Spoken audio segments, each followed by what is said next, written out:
দুনিয়া যতই সাজাও বান্দা মনে রাখো তুমিও থাকতা না, দুনিয়াও থাকতো না। তুমিও যেমন মৃত্যু হবে, এই কায়নাতেরও মৃত্যু হবে। এই দুনিয়ার প্রত্যেক মানুষের মৃত্যু হলে সেটারে মৌত বলে, আর একদিন গোটা সৃষ্টি জগতের মৃত্যু হবে সেটারে কিয়ামত বলে, সেটারে কিয়ামত বলে। কেউ থাকবে না, আল্লাহ কথাটা বারবার মনে করাইছে। তোমার যেমন মৃত্যু হবে সৃষ্টি জগতেরও মৃত্যু হবে। ইজাস সামাউন ফাতারাত ওয়া ইদাল কাওয়াকিবু ইনতাসারাত। আল্লাহ বলেছেন ইজাস শামসু কুফিরাত। আল্লাহ তাআলা এভাবে বারবার বলছে ইজাস সামাউন শাক্কাত, আসমান ভেঙে যাবে, চূর্ণ বিচূর্ণ হয়ে যাবে, তারকারাজি খসে খসে পড়বে, সূর্য চন্দ্র আলোহীন হয়ে পড়বে। আল্লাহ তাআলা বলেন ইদা রাজ্জাতিল আরদু রাজ্জা, জমিন পাউডারের মতো রেজা রেজা পাউডার হয়ে যাবে। আল্লাহ তাআলা বলছে পাহাড়গুলো তুলার মতো ধুলির মতো উঠতে থাকবে।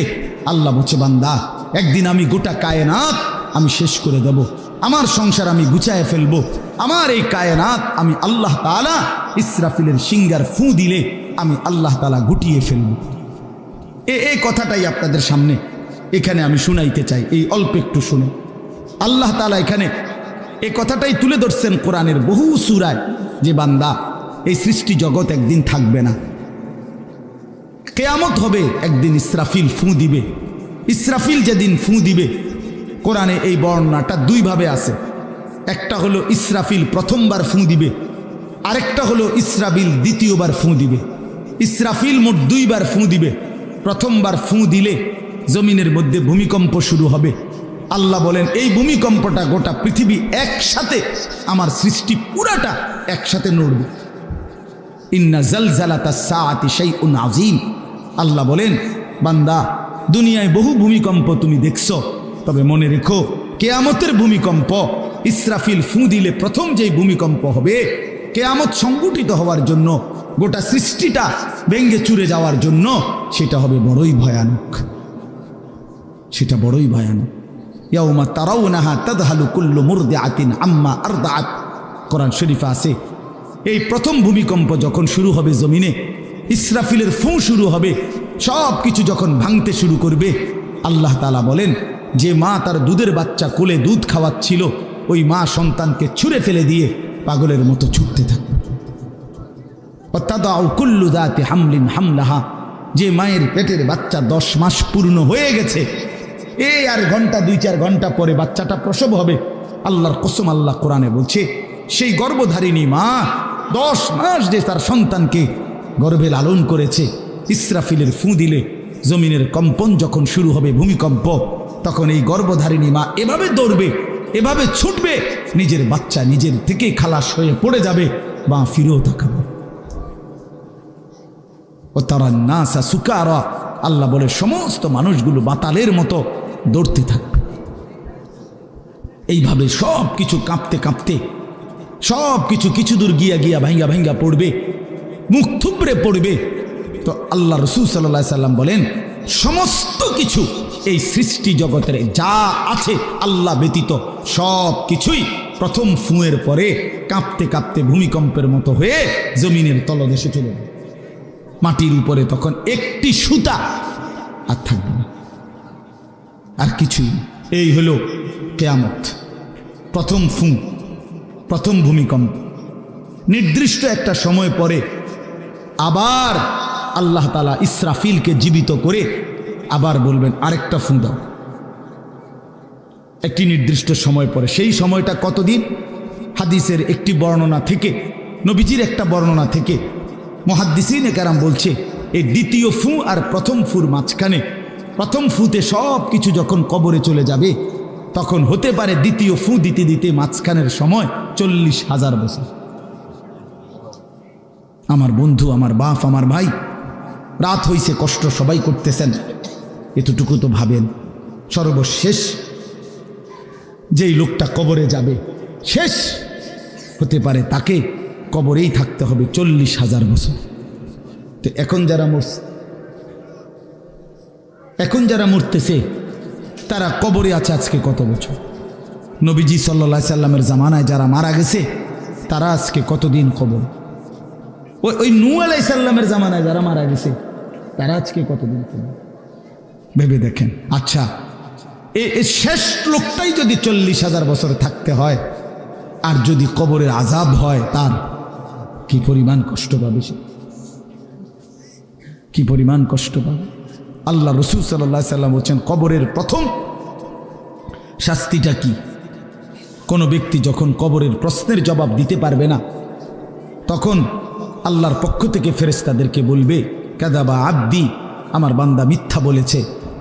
ফাআফরিশুহু মিনান নার ওয়ালবাসুহু মিনান নার ওয়াফতাহু লাহু বাবান ইলান নার। আল্লাহ বলবে ফেরেশতাদেরকে, ফেরেশতারা আমার এই নাফরমান বান্দার কবরের মধ্যে জাহান্নামের বিছানা বিছিয়ে দাও, আগুনের পোশাক পরিয়ে দাও, আর জাহান্নাম বরাবর তার জন্য একটা দরজা খুলে দাও। এরপরে নবীজি বলছেন, ফেরেশতারা এই ব্যবস্থাপনা করে, আল্লাহর কসম বাফ, নবীজি বলছেন ফেরেশতারা যখন চলে যাবে, এই আগুনের বিছানা বিছাইয়া, আগুনের পোশাক পরাইয়া, আর জাহান্নামের দরজা খুলে দিয়ে যখন কবরে রেখে এই নাফরমানকে রেখে যাবে, তখন আল্লাহ নবী সাল্লাল্লাহু আলাইহি সাল্লাম বলেন, প্রথম মুহূর্তেই ফেরেশতা চলে যাওয়ার সাথে সাথে মাটি ডান দিক থেকে এই নাফরমানকে একটা চাপ দিবে, বাম দিকে ডান পাশের হাড্ডি পাঁজর ভাঙ্গা বাম দিকে চলে যাবে। বাম দিকের মাটি ডান দিকে চাপ দিবে, তো বাম দিকের হাড্ডি পাঁজর ভাঙ্গা ডান দিকে চলে আসবে। আল্লাহ আমাকে মাফ করে দেন। আল্লাহুম্মা ইন্নী আউযু বিকা মিন আযাবিল কবর। নবী সাল্লাল্লাহু আলাইহি সাল্লাম 5 ওয়াক্ত নামাজের পরে, আল্লাহর কসম বন্ধু, প্রতিদিন 5 ওয়াক্ত নামাজের পরে নবীজি কবরের আযাব থেকে পানাহ চাইতেন, প্রতিদিন। হযরত উসমান রাদিয়াল্লাহু তাআলা আনহু কবরের সামনে দাঁড়াইলে এই পরিমাণ কাঁদতেন, হাত্তা ইয়াবুল্লা লিহিয়াতাহু। হাদিসে আছে কিতাবে যে তার দাড়িগুলো ভিজে ভিজে যাইত, দাড়ি ভিজে যাইত, এই পরিমাণ কাঁদতেন কবর দেখলে। এরপরে তো সামনে ভাইয়া, বিষয়টাকে হালকা মনে করেন না। বাবারা আমার, ছেলেরা আমার, বিষয়টাকে দোস্ত আমার, হালকা মনে করুন। এই বেনামাজি জিন্দিগি কষ্ট পাইবেন, এই বেহায়ার জিন্দিগি কষ্ট পাইবা বাপ। আমি বলছিলাম আরেকটা কথা আল্লাহ নবী বলবে, একটা কথা তো আল্লাহ বলছে, বান্দা আমি আর কতবার বললে, কেমনে বললে, আমি এর চাইতে দামি আর কোন কথা নাজিল করলে তুমি আমারে মানতা। আর নবীজি বলবে হাসরের ময়দানে, নবী বলবে, উম্মত তুমি জানো, হাদিসের তাফসীরের মধ্যে আছে, প্রত্যেক ব্যক্তি, আল্লাহ বলছে নবীকে, আমাদের নবী সাল্লাল্লাহু আলাইহি সাল্লামকে, বন্ধু আপনারে সামনে রাইখা আপনার উম্মতের আমল নামা আমি আপনারে সামনে রাইখা খুলমু। নবী সাল্লাল্লাহু আলাইহি ওয়াসাল্লাম যখন উম্মতের আমল নামা খুলে দেখবে, খোদার 365 দিনে কোনো দিন ফজরের নামাজের সেজদা নাই, 30 বছর সুদের ব্যবসা করছে, 50 বছর মিথ্যাই বলে গেছে, হারাম রোজগারি করেছে, 30 বছর যাবৎ মহিলাটা কোনো পর্দা করে নাই, ঘরের মধ্যে কোনো দিন শরীয়ত বলতে কিছু নাই। আল্লাহ নবী সাল্লাল্লাহু আলাইহি সাল্লাম তখন বলবে, উম্মত তুমি জানো আমি 23টা বছর অনবরত তোমার জন্য কেঁদেছিলাম। আমি সেই নবী, যে নবী সারা রাত এশার নামাজের পরে দাঁড়াইছি ফজরের আজান পর্যন্ত, এক দাঁড়ানোতে চোখের পানি ফেলে উম্মতের জন্য দোয়া করছিলাম। আল্লাহ রসুলের স্ত্রী আম্মা জান আয়েশা বলছেন, নবী এই পরিমাণ কাঁদছে, এতটা লম্বা দাঁড়ায় ছিল উম্মতের জন্য, হাত্তা তাওয়াররামাত কাদামাহু, 2টা পাও ফুলে ফুলে গেছে। আল্লাহ নবী বলবেন, উম্মত আমি 23 বছর কাঁদছি রে, প্রতিটা রাত কেঁদেছি, দিন কেঁদেছি। আমি এই পরিমাণ, পিঠটা খুলে দেখাবে চাদর সরিয়ে, আমার উম্মত আমার পিঠটা দেখো, তায়েফের পাথরের আঘাতে আমার পিঠ কি পরিমাণ ছিদ্র ছিদ্র হয়ে গেছে। আমি সেই নবী, যে নবী তোদের জন্য পেটে ক্ষুধার কষ্টে পাথর ভাঙছিলাম 2টা। আমি উহুদের ময়দানে দান দান শহীদ করে রক্ত মাখা শরীর নিয়ে বেহুশ হয়ে লম্বা সময় পড়েছিলাম। আমার ঘরের চুলায় 3 মাস, হাদিসে আছে আম্মা জান আয়েশা বলছেন, নবীজির ঘরে আমরা 9 জন বিবি, উনি বলছে আল্লাহর কসম 3 মাস, কোনো দিন টানা 3 মাসে কোনো দিন আমাদের ঘরের চুলায়, 9 জন বিবির ঘরে কারো ঘরের চুলায় কোনো দিন আগুন জ্বলে না। 3 মাস খেজুর আর পানি দিয়ে আমরা জিন্দেগি কাটাইছি। আল্লাহর নবী বলবেন, উম্মত তাহলে এত কাঁদলাম কার জন্য, এত রক্ত ঝরাইলাম কার জন্য, পেটে পাথর বাঁধলাম কার জন্য, বিনিময়ে এটা কি আমল নামা নিয়ে আসছো? ছেলেরা বলো, ভাই একটা ছেলে বলো, রাসূলুল্লাহ সাল্লাল্লাহু আলাইহি ওয়াসাল্লামের সুপারিশটা একটা মামুলি ব্যাপার। রাসূলুল্লাহ সাল্লাল্লাহু আলাইহি ওয়াসাল্লাম বলবে, উম্মত এটা কি আনলা? আমি এই আমল নামা নিয়া আমার মতো এত বড় শ্রেষ্ঠ রাসূলের উম্মত তুমি, আমি মালিকের সামনে দেখামু কেমনে? এটা দেখামু কেমনে? আরে চেয়ারম্যান ভাই, আপনি কেমনে দেখাইবেন? আপনার অনুসারী যদি, আপনার অঞ্চলের একজন মানুষের যদি পুরাটা পৃষ্ঠার মধ্যে 110টা মামলা থাকে, আপনি তার জন্য কেমনে নেবেন? আপনি একজন উপরস্থ পদস্থ কর্মকর্তার কাছে আপনি কিভাবে সুপারিশ করবেন? বেটা তোর তো কিছুই নাই বেটা, শুধুই অপরাধ আর অপরাধ ছাড়া। তো এই বেচারা লজ্জিত হবে কি না বলেন না কেন? তো নবী সাল্লাল্লাহু আলাইহি সাল্লাম বলবেন, উম্মত তুই আমার মতো শ্রেষ্ঠতম রাসূলের মাথাটা তো ছোট করে ফেললি, তুই তো আমার উম্মত, তুই এটা কি আনলা? আমি কেমনে দেখাবো এটা আমার মালিকের সামনে যে রব্বুল আলামিন এটা আমার উম্মতের আমল নামা? ওফ, চলেন ভাই,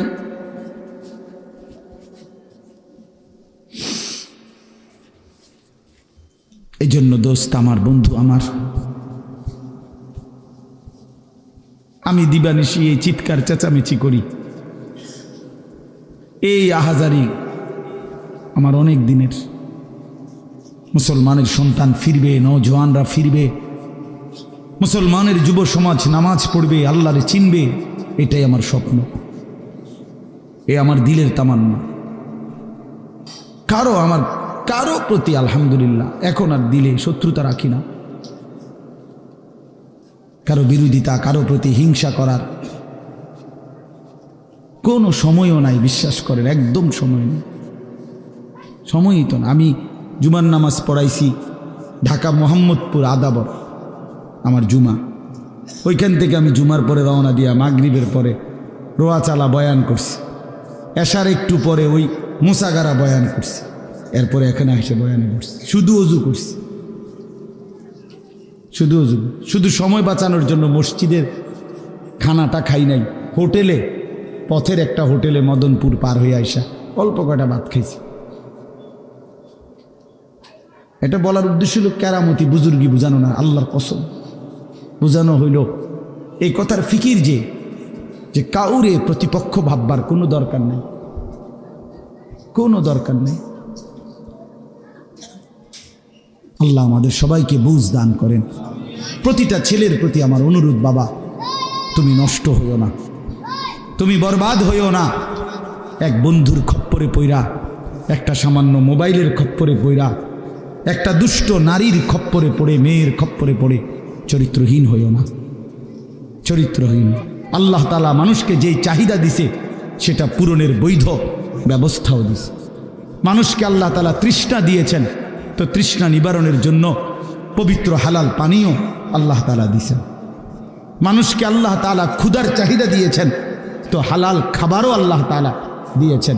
তো মানুষের লজ্জাস্থানের যেই চাহিদা, শাহওয়াত, যৌন চাহিদা, এটা আল্লাহ তাআলা দিয়েছেন, তো এটা পূরণের জন্য হালাল স্ত্রী আল্লাহ প্রত্যেক পুরুষের জন্য ব্যবস্থাও রেখেছেন। কেন নষ্ট হইবা?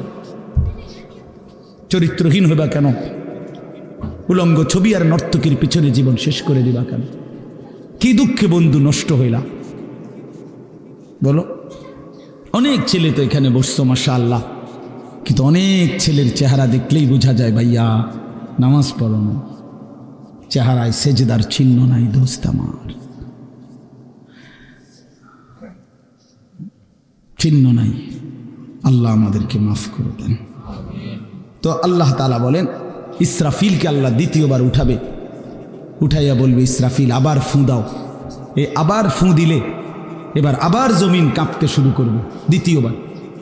তো প্রথমবার ফুঁ দেওয়াতে জমিন কাঁপতে কাঁপতে সব কিছু কই গেছিল? নিচে, মাটির নিচে। মাটির উপরটা কি? খালি, ফাঁকা না?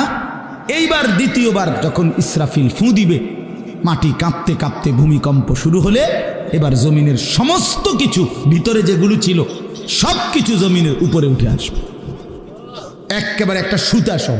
গরু, ছাগল, মানুষ, জিন, স্বর্ণ, রৌপ্য, হীরা, মণি, মুক্তা, জহরত, সব সব সব, শুধু মানুষ না, একেবারে সব কিছু, একেবারে আদম আলাইহিস সালামের জামানা থেকে ইসরাফিলের ফু পর্যন্ত যত কিছু মাটির তলে গেছে সব মাটির উপর উঠে আসবে। ইদা জুলজিলাতিল আরদু জিলজালাহা, আল্লাহ তাআলা বলেন এই দ্বিতীয়বারের ভূমিকম্প জমিনে যখন হবে, ওয়া আখরাজাতিল আরদু আসকালাহা, জমিন তার তলদেশ থেকে তার ভেতরে যা কিছু বোঝা জমিনের মধ্যে ছিল সব কিছু সে জমিনের উপরে তুলে দিবে।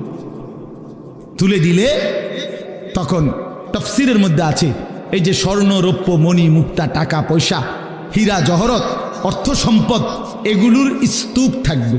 আশ্চর্য কথা শোনেন, সরাসরি হাদিসে আছে, নবীজি বলছেন এই স্বর্ণ, রৌপ্য, মণি, মুক্তাগুলো তখন আল্লাহর কুদরতে কথা বলবে। এইগুলা এই অর্থ সম্পদগুলা, মানুষের যে অর্থ সম্পদ, এগুলো কথা বলবে। কি কথা বলবে? চোরের ডাক দিবে, আইনা সারিক, এই চোর, দিঘা বাটফারে দিঘা, এই সম্পদের জন্য চুরি করেছিলি, আজ যা দরকার নেই।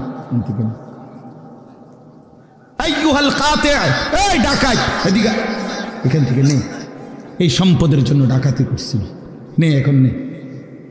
সরাসরি হাদিস আছে, রাসূলুল্লাহ সাল্লাল্লাহু আলাইহি ওয়াসাল্লাম বলছে এই অর্থ সম্পদ ডাক দিয়া বলবে, হে আত্মীয়তার সম্পর্ক ছিন্নকারী বেঈমান, এদিকে এই সম্পত্তির জন্য আপন ভাইকে বঞ্চিত করছিলি, আপন চাচাকে বঞ্চিত করছিলি, আপন ভাতিজারে বঞ্চিত করছিলি, এর জন্যই আত্মীয়তার সম্পর্ক ছিন্ন করেছিলি, এখন নে যা লাগবে নে, হারাম কর এখন নে, সুদখোর কত টাকা দরকার তোর এখন নে। আল্লাহর কসম, মানুষ পাগল হয়ে যাবে, অবাক হয়ে যাবে। আর এটা কি? এই এরপরের আয়াত, ওয়াকালাল ইনসানু মা লাহা, লোকেরা বলবে তোমার এটা কি? আরে এটা কি কারবার? এগুলো কথা কয় কেমনে? এগুলো কয় কি? এগুলা মানুষ সব অবাক হয়ে যাবে, বলবে একে অপরে মা লাহা, জমিনের কি হলো, এগুলোর কি হলো, এগুলো কথা বলছে কেন, এগুলো কি বলতেছে এগুলো? অর্থাৎ কেউ তো কিছুই নিবে না, নিবে কিছু, কথা বলেন না কেন কারো কোনো। তো এবার আল্লাহ বলেন ইয়াউমা ইদিন তুহাদ্দিসু আখবারাহা, আল্লাহ বলে বান্দা অর্থ সম্পদগুলো কথা বলছে দেখে অবাক হইলা, এখনো না দেখবা আসল খেলা, এখনো না দেখবা মেন খেলাটা, যে এখন দেখবা তোমার পায়ের নিচের জমিন, তোমার পুরা জিন্দেগির ভালো মন্দ সমস্ত কিছু তোমার সামনে আমি আল্লাহর সামনে বলে দিব। এখন শুনবে, এই জমিন তোমার ভালো মন্দ কথা বলবে। ইয়াউমা ইদিন তুহাদ্দিসু আখবারাহা, তোমার প্রতিটা মিনিট সেকেন্ড একাকী প্রকাশ্য, ঘরে বাহিরে, লোকালয়ে, আলোতে, অন্ধকারে, রাত গভীরে, দিনের আলোতে, তুমি যা ভালো করেছো তাও বলবে, তুমি যা মন্দ করেছো তাও বলবে। রাত গভীরে তাহাজ্জুদের নামাজ পড়ছিলা, এই জমিন এখন বলবে রাত গভীরে জিনা ব্যভিচার, মদের আড্ডা, জুয়ার আড্ডায়, নারীর আড্ডায় পড়েছিলা, এটাও এখন বলবে। শুনবা, এখন শুন। তখন লোকেরা বলবে হায় জমিন কেমনে কথা বলে, সম্পদ কেমনে কথা বলে। তো আল্লাহ বলেন বিআন্না রাব্বাকা আওহা লাহা, এজন্য বলে যেহেতু আল্লাহ তাআলা আদেশ করেছে। আল্লাহ আদেশ করলে তার গোটা সৃষ্টি কথা বলে, তাহলে মূলত জিহ্বায় কথা বলে না, আল্লাহ আদেশ করলে গোশতের এই টুকরাটা কথা বলে। নাহলে যেই লোক, আপনারা কোনো বোবা দেখছেন? কথা বলেন না। বোবা মানুষ দেখছেন কখনো? তো বোবা মানুষের তো জিহ্বা নাই, ঠিক না? আছে না? আছে কিনা বলেন না? তো হে কথা কয় না, কথা বলে না কা কেন? মানে কথা বলে না কেন? মানে জিহ্বা তো আছে কিন্তু কথা বলে না কেন? বুঝা গেল কি? আল্লাহর হুকুম হলে কথা বলে। যে কানে শুনে না, তার এখান দিয়ে এরকম কান নাই, তো হে শুনে না কান, তাহলে কানে দিয়ে শুনে না, আল্লাহর হুকুম হইলে শুনে। যে অন্ধ, সে তার কি এরকম চোখ নাই, তো হে দেখে না কান। মূলত আল্লাহর হুকুম হলেই চোখে দেখে, নাইলে দেখেন। তো ঠিক আল্লাহর হুকুম হইলে গোশতের এই টুকরাটা যদি কথা বলতে পারে, আল্লাহর হুকুম হইলে গোটা সৃষ্টিও কথা বলতে পারে, গোটা সৃষ্টিও কথা বলতে আছে। নবীগণ মানুষদেরকে বলতেন, হে আমার জাতি, দিবানিশি তোমাদেরকে আল্লাহর পথে ডাকতেছি। কেন কেন ডাকছেন? 950 বছর হযরত নূহ আলাইহিস সালাম মানুষকে আল্লাহর দিকে কেন ডাকলেন? আর নবীরা বলতেন, ইন উরিদু ইল্লাল ইসলাহা মাসতাতাতু, হে আমার জাতি, আর কোনো উদ্দেশ্য নাই, উদ্দেশ্য কেবল একটাই, তোমাদের সংশোধন আমার সাধ্যের সবটুকু দিয়ে।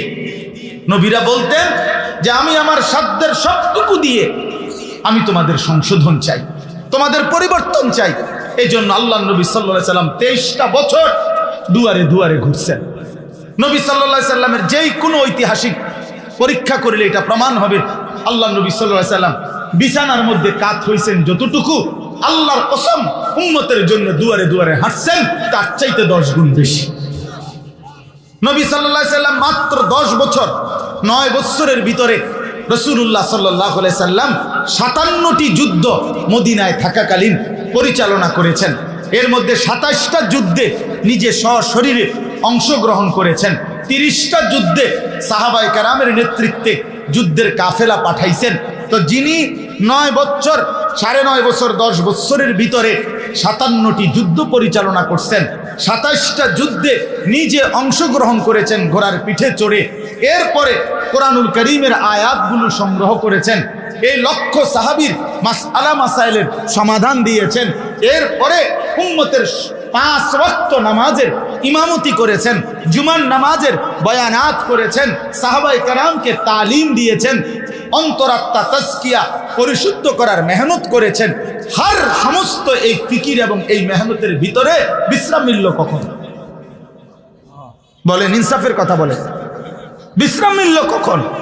এই পরিমাণ পেরেশানি আর অস্থিরতা আল্লাহ নবী সাল্লাল্লাহু আলাইহি সাল্লামের ছিল, যে অস্থিরতা আর পেরেশানির কারণে আল্লাহ তাআলা কোরআনুল কারীমের আয়াত নাজিল করে আল্লাহ নবীকে থামতে বলছে, বন্ধু, ফালাআল্লাকা বাখিউন নাফসাকা আলা আসারিহিম ইল্লাম ইউমিনু বিহাদাল হাদিস আসাফা। আল্লাহ নিজে বলছে, বন্ধু, আরে আরে আরে আপনি তো মরে যাবেন, আপনি কি শুরু করলেন? লোকেরা ঈমান আনতেছে না, এই আফসোসে আফসোসে আপনি কি মরে যাবেন? আপনি কি জীবন দিয়ে ফেলবেন নাকি? থামেন, একটু বিশ্রাম করেন, শরীরের উপরে রহম করেন, রহম করেন। আজকে আমরা শামীম ভাই, এখানের ওলামায়ে কেরাম, এরা আমারে বলতেছে, শামীম ভাইরে কিন্তু থামান, বেচারারা কোন একটু বিশ্রাম হয়েছে, কোনো ঘুম নাই, নিদ নাই, একটা মাহফিলের জন্য কি পরিমাণ দৌড়াদৌড়ি। আমিও আইয়া দেখছি যে ঘাম ভাইয়া ভাইয়া পড়তেছে, কথার কথা। তাহলে পেরেশানি রাসূলুল্লাহ সাল্লাল্লাহু আলাইহি সাল্লামের এমন ছিল। এই জন্য দোস্ত আমার, বন্ধু আমার, ফিকির একটাই, ওলামায়ে কেরামের সংশোধন, সংশোধন, সংশোধন দরকার। শুধুমাত্র বক্তা চেঞ্জ করলেন একটার পর একটা, অথবা উনার বয়ান একটু ভাল লাগছে, উনার সুর ভাল লাগছে, উনি 2টা শিক্ষার দিছে, শিক্ষার্থী সেরকম হয়েছে, হ্যাঁ, 2টা হুঙ্কার মারছে, উড়ে এলাইব কইছে, আমরাও কইছি উড়ে এলামু, এটা সুন্দর লাগছে। তো কারো হুঙ্কার, কারো চিৎকার, কারো সুর, কারো টানা, কারো কুয়ানি, এগুলো আমনেতে ভাল লাগছে। তো ওয়াজ শুনছেন কি? হেডা না করে পরিবর্তনের কথা বলেন, ইসলাহের কথা বলেন, সংশোধনের কথা বলেন, নিজের ফিকিরের কথা বলেন। ফজরের নামাজ পড়বেন কোন দিন? আমার কিশোর নওজোয়ান, তোমরা ফজরের নামাজ পড়বা কোন দিন? প্রিয় বন্ধু আমার, ভাই আমার, নওজোয়ান সাথী আমার, ফজরের সেজদা ছাড়া তোমার দ্বারা কালেমার বিজয় হবে না। আমি বললাম হবে না, আমি বললাম হবে না। যেই কপালে ফজরের সেজদা নাই, তোমার দ্বারা ঈমান ইসলামের পতাকা উড়বে না। হকের বিজয়, কালেমার বিজয় ফজরের সেজদার উপর। এটা গুরুত্বপূর্ণ, সবচেয়ে গুরুত্বপূর্ণ। এই জন্য ফজরের নামাজকে বলা হয় ওয়াক্তুল ইনকিলাব, পরিবর্তনের সময়। ফজরের ওয়াক্তে বেঈমান ধ্বংস হয়, ফজরের ওয়াক্তে ঈমানদারের বিজয় হয়। হ্যাঁ, কোরআনুল কারীমে আছে, কওমে লূত আল্লাহ আযাব দিয়ে ধ্বংস করেছে ফজরের ওয়াক্তে, কওমে সালেহ আল্লাহ আযাব দিয়ে ধ্বংস করেছে ফজরের ওয়াক্তে, কওমে সামুদ আল্লাহ ধ্বংস করেছে আযাব দিয়ে ফজরের ওয়াক্তে। ফাআসবাহু ফি দারিহিম জাসিমিন, ফাআসবাহু সুবহ সুবহ, ভোর এই ফজরের ওয়াক্ত। ফেরেশতা জিজ্ঞাসা করছে, আল্লাহ লূত আলাইহিস সালামের কওমকে আমি উল্টে দেব কখন? আল্লাহ বলছে, ইন্না মাওইদাহুমুস সুবহু আলাইসা সুবহু বিকরিব। আল্লাহ বলছে ফেরেশতা ফজরের ওয়াক্তে উল্টায় দিবা, ফজরের ওয়াক্ত। এজন্য ফজরের ওয়াক্তে নাফরমান ধ্বংস হয়। আর কোরআনুল কারীমের সূরা বনী ইসরাঈলের মধ্যে আছে, আল্লাহ তাআলা বলছে, নবী আপনি 5 ওয়াক্ত নামাজ, বিশেষ করে ফজরের নামাজ সহ পূর্ণ আদায় করবেন আপনার অনুসারীদেরকে নিয়ে। 2 তাহাজ্জুদ নামাজ পড়বেন রাত গভীরে। 3 আমি আল্লাহর কাছে বেশি বেশি দোয়া করবেন।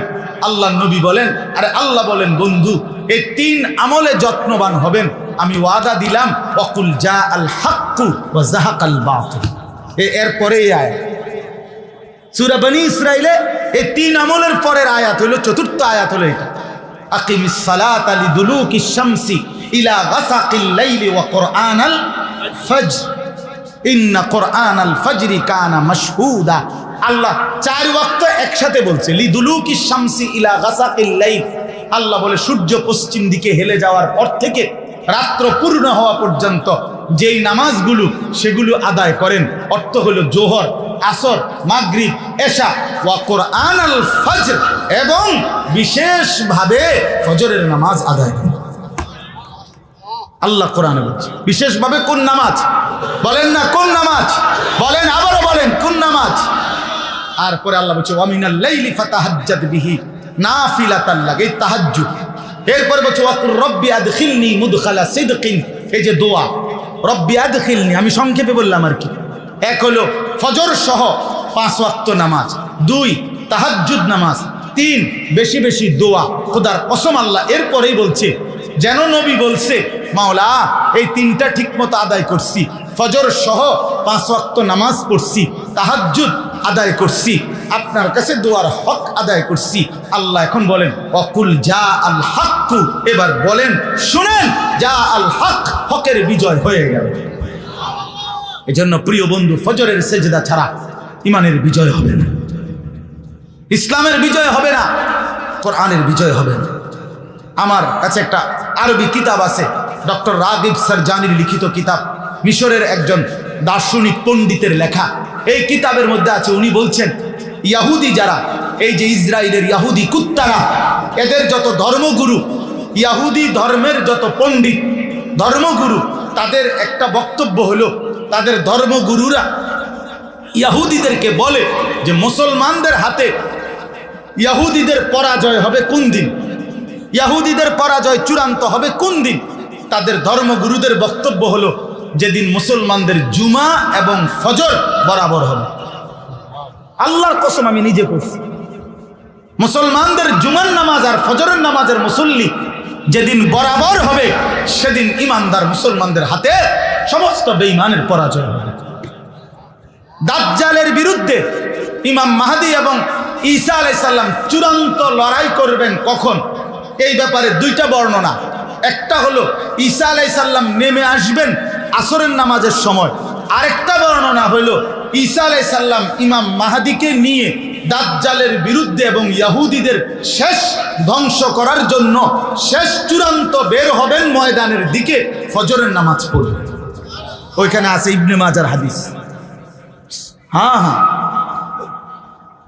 ফজরের নামাজ পড়বে। এই জন্য ফজরের মুসল্লি যারা মাহাদির সঙ্গী, তারা ফজরের মুসল্লি যারা ঈসা নবীর সঙ্গী হবে, তারা ফজরের মুসল্লি যারা দাজ্জালের বিরুদ্ধে লড়বে, তারা ফজরের মুসল্লি যারা ইসরায়েলের ইহুদিদেরকে হত্যা করবে, তারা ইনশাআল্লাহ তাদের হাতে কালেমার বিজয় হবে, ইসলামের বিজয় হবে ইনশাআল্লাহ, আগামীর পতাকা উঠবে ইনশাআল্লাহ। এই জন্য নওজোয়ান সিদ্ধান্ত নাও, ফজরের নামাজ জামাতে পড়বো ইনশাআল্লাহ। বলো ইনশাআল্লাহ। নওজোয়ান যারা, নওজোয়ান 30-এর নিচে যাদের বয়স, তোমরা দাঁড়ায় কও, দাঁড়াও ইনশাআল্লাহ। নওজোয়ান বুড়া মানুষ দাঁড়ায় না, নওজোয়ান দাঁড়াও, নওজোয়ান দাঁড়াও, হ্যাঁ দাঁড়াও নওজোয়ান, বলো ইনশাআল্লাহ। কি কথা কও, কিতা ইনশাআল্লাহ এটা কও, সবাই বলো, সবাই বলো, বাটপারি করো না, বাটপারি করো না, বলো ফজরের নামাজ পড়বো ইনশাআল্লাহ, বলো ফজরের নামাজ পড়বো ইনশাআল্লাহ। বসো ভাইয়া, দেখছেন হুজুর কি পরিমাণ নওজোয়ান, ইনশাআল্লাহ আগামীর পৃথিবীতে তোমরা কালেমার পতাকা উড়াবা ইনশাআল্লাহ, ইসলামের পতাকা উড়বে ইনশাআল্লাহ। 16 বছরের জালেম যদি কিশোর নওজোয়ানের সামনে পলাইতে পারে তো নওজোয়ানের হাতে কালেমার পতাকা উড়বে ইনশাআল্লাহ। হ্যাঁ, ইনশাআল্লাহ, কোনো সন্দেহ নেই।